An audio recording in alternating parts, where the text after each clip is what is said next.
আসসালামু আলাইকুম।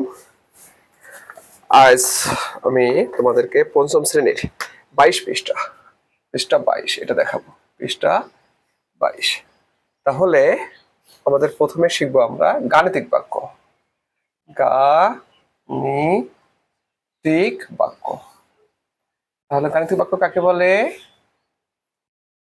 যে বাক্য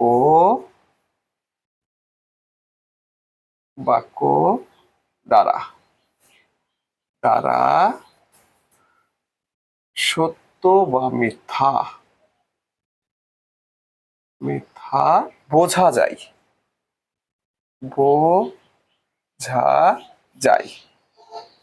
তাকে গাণিতিক বাক্য বলে। গাণিতিক বাক্য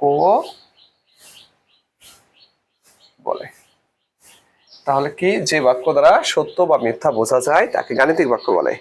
যেমন দেখো, 8 একটি জোড় সংখ্যা। এটা কোন ধরনের বাক্য? গাণিতিক বাক্য। গাণিতিক বাক্য। কেন গাণিতিক বাক্য? কারণ এটা দ্বারা দেখো 8 যে একটা জোড় সংখ্যা, এটা কিন্তু সত্য কথা এবং এটা বোঝা যাচ্ছে। তাহলে এটা একটা গাণিতিক বাক্য। দেখো এমন আসতে পারে যে 9 একটি জোড় সংখ্যা। তাহলে কি, এটাও আমাদের গাণিতিক বাক্য। গাণিতিক বাক্য। ঠিক আছে? তাহলে কারণ কি, এটা দ্বারা সত্য বা মিথ্যা বোঝা যাচ্ছে। আবার আসতে পারে 3 কে 4 দ্বারা গুণ করলে কত হয়? 12 হয়। তাহলে এটা কি? এটা একটা গাণিতিক বাক্য। এটা একটা গাণিতিক বাক্য। গাণিতিক বাক্য কিভাবে হলো? তুমি 4 কে 3 দিয়ে গুণ করো, 3 4 12। তাহলে 4 কে 3 দিয়ে গুণ করতে 12ই হয়। তাহলে এটা একটা গাণিতিক বাক্য। এবার আমরা দেখাবো খোলা বাক্য। তাহলে খোলা বাক্য কাকে বলে? দেখো, খোলা বাক্য। তাহলে যে বাক্য দ্বারা সত্য বা মিথ্যা বোঝা যায় না তাকে কি বলে? খোলা বাক্য বলে। তাকে কোন ধরনের বাক্য বলে? খোলা বাক্য বলে। খোলা বাক্য বলে। যে বাক্য দ্বারা সত্য বা মিথ্যা বোঝা যায় না তাকে খোলা বাক্য বলে। যেমন হতে পারে কয়েকটি জোড় সংখ্যা। তাহলে এটা কি? এটা খোলা বাক্য। এটা কোন ধরনের বাক্য? খোলা বাক্য। খোলা বাক্য। কেন এটা খোলা বাক্য? কারণ এটা সত্য না মিথ্যা এটা বুঝতে কিন্তু পারছি না আমরা। যদি সত্য মিথ্যা বোঝা যায় সে গাণিতিক বাক্য, আর সত্য মিথ্যা বোঝা না গেলে সে হচ্ছে খোলা বাক্য। তাহলে হতে পারে দেখো, 5 এর সাথে ক যোগ করলে 12 হয়। এটা কোন ধরনের বাক্য? খোলা বাক্য। কেন খোলা বাক্য? খোলা বাক্য। দেখো, কারণ 5 এর সাথে ক, আসলে কর মান কত সেটা আমরা জানি। তাহলে সত্য বা মিথ্যা বুঝতে পারছি না, ফলে এটা একটা খোলা বাক্য। তাহলে বন্ধুরা, এখন আমরা কি করব? খোলা বাক্য মানে অজানা প্রতীকের মান বের করব। দেখো এখানে নিয়ম আমি তোমাকে দেখাচ্ছি। দেখো, সমানের স্থান বিনিময়ের নিয়ম সেটা কি?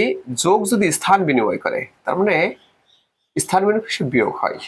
বিয়োগ যদি স্থান বিনিময় করে সে কি হবে? যোগ হবে। তারপরে গুণ যদি স্থান বিনিময় করে সে ভাগ হবে। ভাগ যদি স্থান বিনিময় করে সে গুণ হবে। এটা হলো স্থান বিনিময়ের নিয়ম। এখন আমি তোমাদেরকে কিছু স্থান বিনিময়ের অঙ্ক শিখছি। দেখো, ক যোগ 5 সমান 10। তাহলে দেখো, এই যে যোগ, এটা কিন্তু স্থান বিনিময় করে এখানে আসবে। তাহলে কি হয় এখানে আমাদের? দেখো, ক সমান 10 বিয়োগ 5।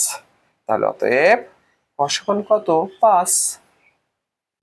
ঠিক আছে? তারপর আমি তোমাদেরকে দেখাবো। দেখো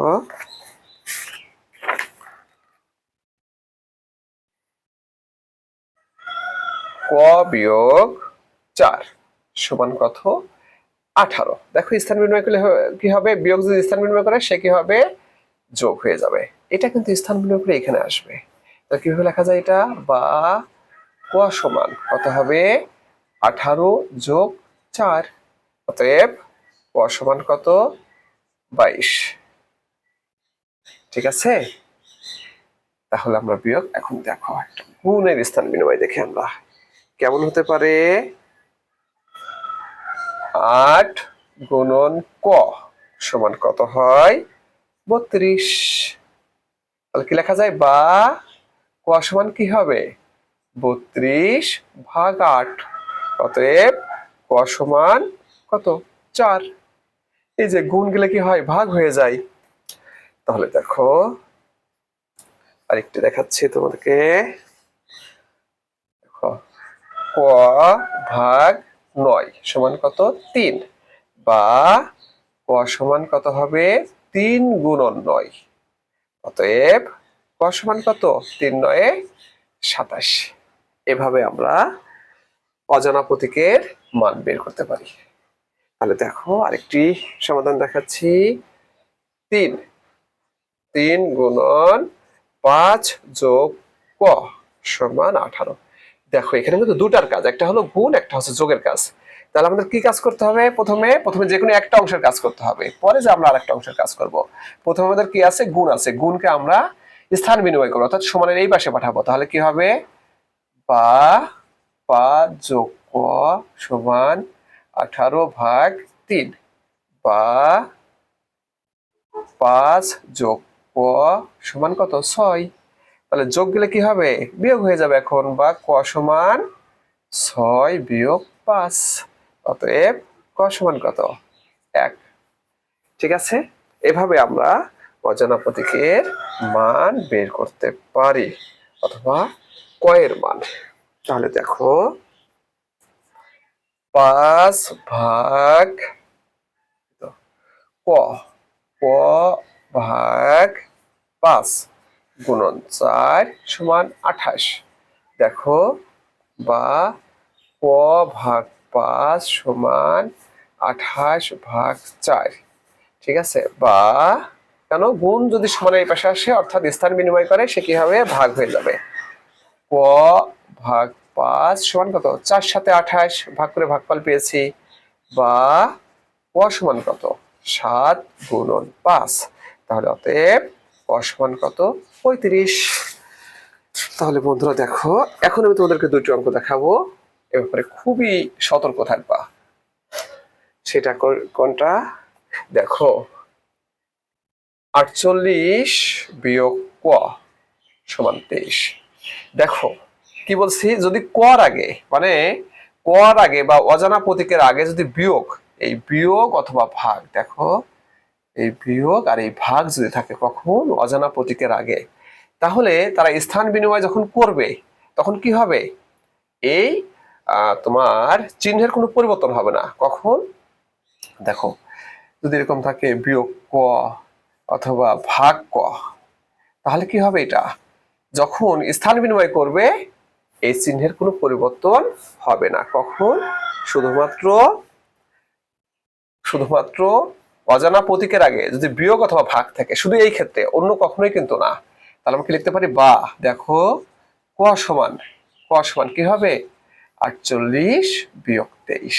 দেখো ঠিক আছে, তাহলে অতএব ক সমান কত? 25।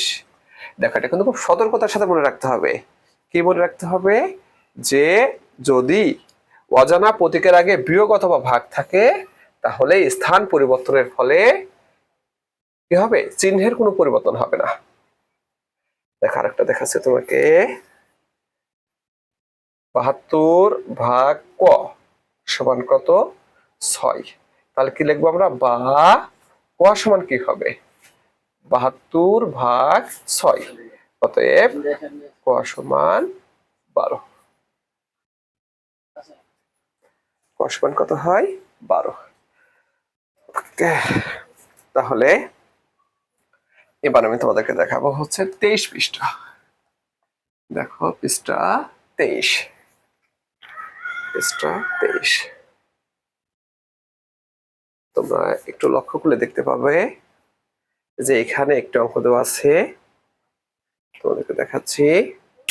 সেটা হচ্ছে একটি পেন্সিল, দেখো একটি পেন্সিল ও একটি রাবার যথাক্রমে 6 টাকা ও 8 টাকায় বিক্রি করা হলো। ক সংখ্যক পেন্সিল ও একটি রাবার আমরা ক টাকায় ক্রয় করলাম। সমস্যাটি গাণিতিক বাক্যে প্রকাশ করো। তারপরে দেখো এখানে আবার দেওয়া আছে ক এর মান যথাক্রমে 5, 10, 15, 20 হলে খ এর মান কি হবে, এটা আমাদের বের করতে হবে। আমাদের প্রথম কাজ কি, একটা গাণিতিক বাক্য তৈরি করা। তাহলে দেখো আমি তোমাদেরকে দেখাচ্ছি, এখানে ধরো এটা একটা পেন্সিল, এটা একটি পেন্সিল, এটার দাম কয় টাকা, 6 টাকা, 6 টাকা।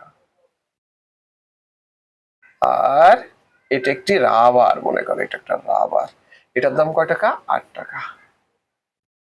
লক্ষ্য করো কি করছে, যে ক সংখ্যক পেন্সিল, তাহলে একটা পেন্সিলের দাম যদি 6 টাকা হয়, তাহলে ক সংখ্যক পেন্সিলের দাম কি, 6 গুণ, কারণ একটার দাম 1 টাকা হলে 6 টাকা হলে দুইটার দাম 2 গুণ, তিনটার দাম 3 গুণ, তাহলে ক সংখ্যকের দাম কত, ক গুণ। ক গুণ মানে কি, দেখো 6 গুণন ক, ক সংখ্যক পেন্সিল কিনছে। হ্যাঁ, আর কি কিনেছে, একটি রাবার, তাহলে একটা রাবারের দাম 6 টাকা, 6 টাকা। তাহলে মোট দাম কত, মোট দাম দেখো বইতে দেওয়া আছে খ টাকা, বলছে খ।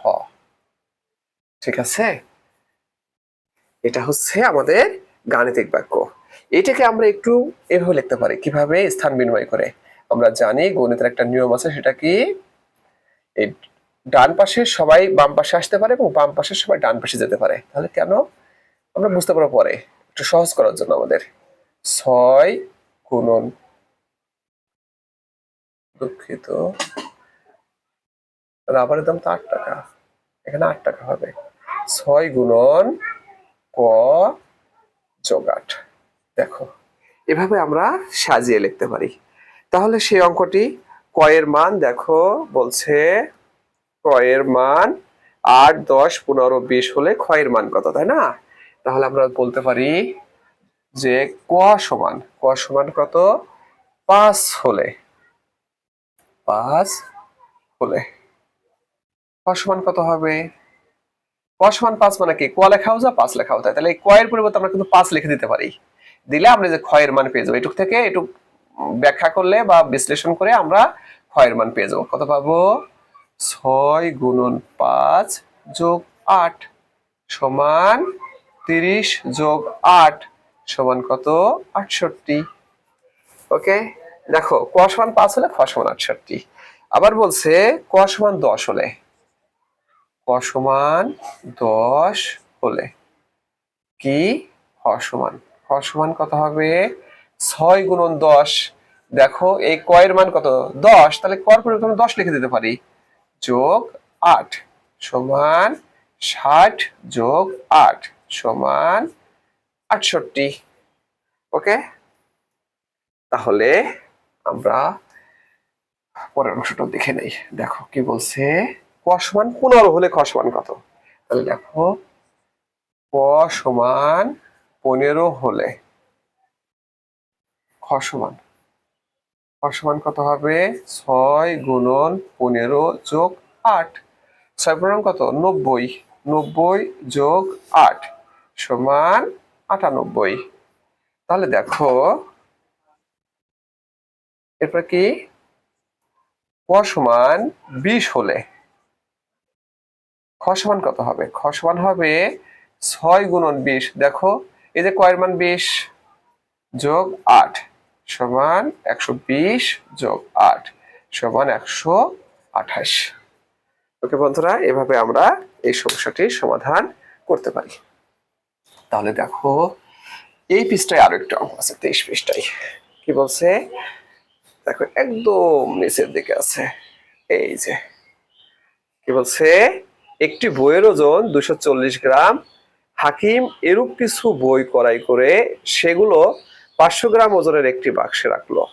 মনে করো বইয়ের সংখ্যা ক, মোট ওজন খ। ঠিক আছে, এবার বলছে ক খ এর সম্পর্ক কি তা লেখো। তাহলে ক সংখ্যক বই, তাহলে দেখো একটা বইয়ের ওজন কত? 240 গ্রাম। তাহলে ক সংখ্যক বইয়ের ওজন কত? ক গুণ, তাই না? তারপর কি করছে, এগুলো একটা ব্যাগে রাখছে, ব্যাগের ওজন কত? 500 গ্রাম। তাহলে এখান থেকে আমরা কি পেলাম? মোট ওজন। মোট ওজন সমান কত? খ। দেখো এটাকে আমরা তো শিখছি যে এটা এইভাবে লেখা যায় স্থানান্তর করে কিভাবে। অতএব খ সমান 240 গুণন ক যোগ 500। এটা শুধুমাত্র আমাদের সুবিধার কারণে আমরা এইভাবে করছি, ঠিক আছে। এখন দেখো এখানকার দুয়ে কি বলেছে, ক এর মান 10 20 30 হলে খ এর মান কত? ঠিক আছে, তাহলে আমরা বলতে পারি এটা হলো 1, এটা 2। আমরা কি বলতে পারি, ক সমান 10 হলে খ সমান, খ সমান কত হবে? 240 গুণন 10 যোগ 500। তাহলে কত হবে? 240 উপরে এক ঘর আছে, একটা শূন্য বসে যাবে, যোগ 500 সমান 2900। তারপরে দেখো ক সমান কত? 20 হলে, ক সমান 20 হলে খ সমান কত? 240 গুণন 20 যোগ 500 সমান কত হবে? 4800। গুণ করলে এটা হয়, যোগ 500 সমান কত হবে? না 5300। এবার দেখো ক সমান 30 হলে খ সমান, খ সমান কত হবে? 240 গুণ 30 যোগ 500। তাহলে কত হয়? 7200 যোগ 500 সমান 7700। ওকে বন্ধুরা, এভাবে আমরা এই অঙ্কটির সমাধান করতে পারি। তোমরা তোমাদের বইয়ের 24 পৃষ্ঠা আসতে পারো। এখন কত পৃষ্ঠা? আমি এখন 24 পৃষ্ঠা দেখাবো তোমাদের। পৃষ্ঠা কত? 24। 24 দেখো বন্ধুরা, 24 পৃষ্ঠার একদম নিচের দিকে আরো একটি অঙ্ক আছে, এই ধরনের অঙ্কই। সেটা কি? দেখো এই যে কি বলছে, একটি পানির বোতলের ওজন 120 গ্রাম, মিনা 50 গ্রাম ওজনের একটি ব্যাগের মধ্যে কিছু সংখ্যক পানির বোতল। এখানে বলছে বোতলের সংখ্যাকে ক দ্বারা এবং পানির বোতলগুলোর ওজন ও ব্যাগের ওজনের যোগফলকে খ দ্বারা প্রকাশ করা হলো। কতে বলছে ক ও খ এর সম্পর্ক একটি গাণিতিক বাক্যে দেখাও। দুয়ে বলছে খ এর মান নির্ণয় করো যখন ক সমান 10। এখানে বলছে ক এর মান নির্ণয় করো যখন খ সমান 720। তাহলে আমরা এই সংখ্যাটি এইটার সমাধান করব। একে যেহেতু আমাদের একটা গাণিতিক বাক্য করতে বলছে, আমরা একে গাণিতিক বাক্য তৈরি করব। এইভাবে একটি পানির বোতলের ওজন কত? 120 গ্রাম। কতগুলো বোতল? ক সংখ্যক, তাহলে ক গুণ হবে। এর সাথে একটা ব্যাগ, ব্যাগের ওজন কত? 50 গ্রাম। তাহলে মোট ওজন কত? খ। দেখো মোট ওজন সমান মোট ওজন, ঠিক আছে। এটাকে আমরা আমাদের সুবিধার জন্য এভাবে লিখতে পারি। সেটা কি? যে খ সমান 120 গুণন ক যোগ 50। ওকে, এবার আমরা 2 করব। 2 কি বলছে? ক সমান 10 হলে খ সমান কত? তাহলে আমরা লিখতে পারি ক সমান 10 হলে খ সমান, খ সমান কত হবে? 120 গুণন 10 যোগ 50 সমান 1 2 0, এই শূন্যটা এখানে চলে আসবে, যোগ 50 সমান 1250। ওকে, তাহলে 3 কি বলছে? বলছে দেখো ক এর মান নির্ণয় করো যখন খ সমান 720।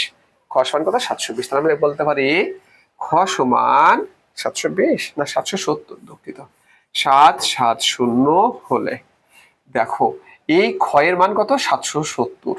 তাহলে আমরা এই খর পরিবর্তে 770 লিখতে পারি, যেহেতু খ সমান, সমান অর্থ কি? একদম সমান, এদের মধ্যে কোনো পার্থক্য নেই।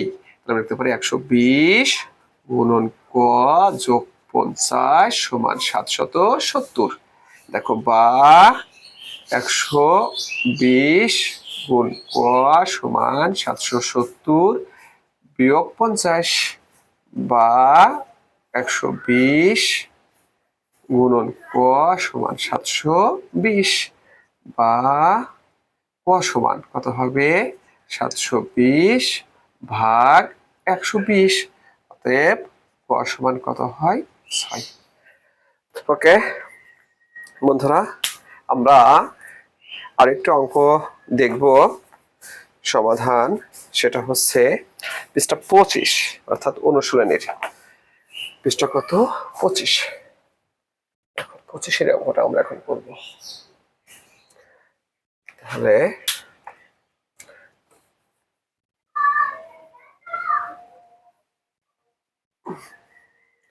দেখো বন্ধুরা, পৃষ্ঠা 25-এর 5 নম্বর অঙ্কটি দেখো কি বলেছে। ক প্যাকেট বিস্কুট ও 1 বোতল পানীয়র মূল্য একত্রে ক টাকা। 1 প্যাকেট বিস্কুটের মূল্য 18 টাকা, 1 বোতল পানীয়র মূল্য 12 টাকা। কতে বলেছে ক ও খ এর সম্পর্ক গাণিতিক বাক্যের মাধ্যমে লেখো। তারপর সেই কাজটাই করব। 5-এর 1, 5-এর 1 কি বলেছে? গাণিতিক বাক্য। তাহলে ক তোমার 1 প্যাকেট বিস্কুট হলো 18 টাকা, তাহলে ক প্যাকেটের দাম কত? ক গুণ যোগ আর কি কিনছে? 1 বোতল পানীয় কিনছে, পানীয়র দাম কয় টাকা? 12 টাকা। মোট দাম কত? খ টাকা। ঠিক আছে, এটাকে আমরা আমাদের সুবিধার জন্য এভাবে লিখতে পারি। কিভাবে? দেখো, একটা লাইন লিখলে কিন্তু উত্তর পেয়ে যাবে, নাম্বার পেয়ে যাবা, কিন্তু আমরা আমাদের সুবিধার জন্য এই কাজটা করি শুধু। কিভাবে? 18 গুণ ক যোগ 12। ঠিক আছে, এটা গণিতের একটা নিয়ম। তাহলে 2 আমরা কি লিখতে পারি? ক সমান 10 হলে খ সমান কত হবে? দেখো, 18 গুণন 10, এই যে ক এর মান, এটার পরে আমরা 10 লিখে দিতে পারি, যোগ 12 সমান 180 যোগ 12 সমান 192। 3 দেখো, 3-এ বলছে খ সমান 120 হলে, খ সমান 120 হলে কি হতে পারে? এই খ এর পরিবর্তে আমরা 120 লিখবো, তাহলে কি লেখা যায়? 18 গুণন ক যোগ 12 সমান 120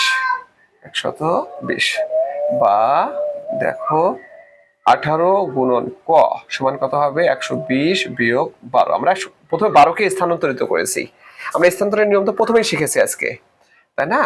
তাহলে বা 18 গুণন ক সমান 108, বা ক সমান কি হবে? 108 ভাগ 18। অতএব ক সমান ভাগ করলে কত হয়? 6, তাই না? হ্যাঁ, 6। ঠিক আছে বন্ধুরা, তারপর আমরা এই 25 পৃষ্ঠার দেখো আমরা করব হচ্ছে তোমার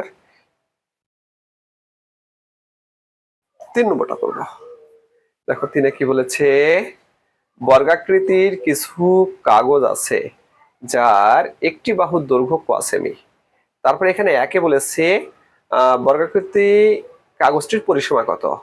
এরকম 3টি বর্গাকৃতির কাগজের মোট ক্ষেত্রফল কত। হ্যাঁ, এটা একটু ইম্পর্টেন্ট বলে আমরা এটা করব। কত? দেখো 3, তাহলে 3-এর কত? 1। একে বলছে, তাহলে আমরা লিখতে পারি বর্গের এক বাহু। এক বাহু কত? এক বাহুর দৈর্ঘ্য কত? ক সেমি। তার মানে লিখতে পারি অতএব বর্গের পরিসীমা